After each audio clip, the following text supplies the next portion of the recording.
বিশ্বাস আবার প্রতিস্থাপন করতে হবে। হুজুর ঠিক আছে, আপনারা দাবি করেছেন, আমরা দেখব রাখা যায় কিনা, আমরা বিবেচনা করব। নো নো, নেভার নেভার, তোমাদের বিবেচনার উপরে ছাড়বো না। আমিও সংস্কার কমিশনে গিয়ে প্রস্তাব দেব, কিন্তু কিছু জায়গা এমন আছে আমরা এগুলো নিয়ে আপোষ করতে পারি না, আমরা ঈমানের বিষয় নিয়ে আপোষ করতে পারি না, আমরা রাসূলুল্লাহর প্রেম নিয়ে আপোষ করতে পারি না। কেউ যদি ঈমানে আঘাত হানে, নিজেকে কুরবানি করতে প্রস্তুত, রক্ত দিতে প্রস্তুত, ঈমানের বিষয় নিয়ে আপোষ করতে পারি না।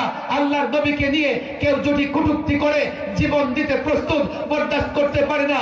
আমি তোমাদের বলি, তোমরা সংবিধান সংশোধন করবা, করো, সংস্কার করবা, করো। পার্লামেন্টে 300 আসন আছে, 600 আসন বানিয়ে ফেলো, দ্বিকক্ষ বিশিষ্ট পার্লামেন্ট বানাও, করো।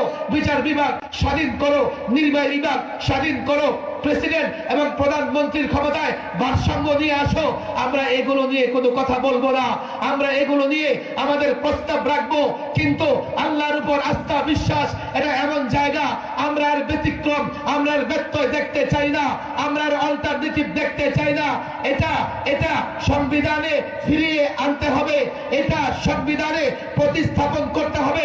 যদি মনে করো এটা শুধু আপনারা চান, দেশের জনগণ চায় না, কে বলেছে শুধু আমরা চাই?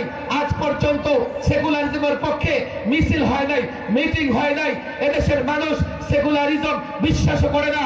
তারপরেও পার্লামেন্টে তোমরা পার্লামেন্টে একটা যেন তেন কাজ করে সেকুলারিজম নিয়ে এসছো। আমি বিশ্বাস করি দল মত নির্বিশেষে 90% মুসলমান সবাই মনে করে আল্লাহর উপর আস্থা বিশ্বাস রাখতেই হবে, থাকতেই হবে। তাহলে 90% মুসলমান যা বিশ্বাস করে তা করতেই হবে, 90% মুসলমান যা চায় তা করতেই হবে। যদি মনে করেন যে না মুসলমান চায় না, আওয়ামী লীগ চায় না, অমুক দল চায় না, আমি জানি না, প্রমাণ চাও কারা চায় না, তোমরা প্রমাণ দাও। তোমরা প্রমাণ দিতে পারবে না, যদি বড় আপনারা প্রমাণ দেন।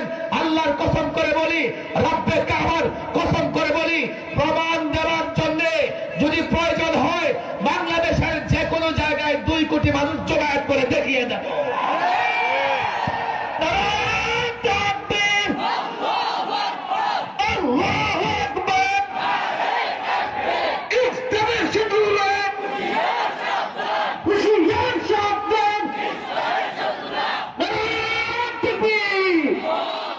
আমি তো বলি, প্রমাণ যদি দেখতে চাও, তোমরা কিভাবে দেখতে চাও?